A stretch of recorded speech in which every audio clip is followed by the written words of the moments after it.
জাতীয় ঐক্যমত্য কমিশন আসলে যে কাজ করেছে আমার কাছে মনে হয় যে তার খুব একটা ভালো রেজাল্ট আমরা পেলাম না।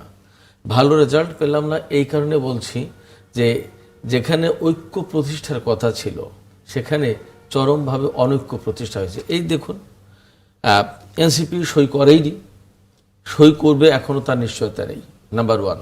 নাম্বার টু হচ্ছে যে সুপারিশগুলো আজকে জমা দেওয়া হয়েছে সেই সুপারিশে আলোচনায় ছিল না বা সনদে যুক্ত নেই, এইরকম বেশ কিছু সুপারিশ দেয়া হয়েছে।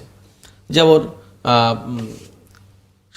উচ্চকক্ষ কিভাবে গঠিত হবে সেই বিষয়টা নোট অফ ডিসেন্ট কিন্তু দিয়ে রেখেছে বিএনপি এবং তার একটা আলাদা বক্তব্য আছে।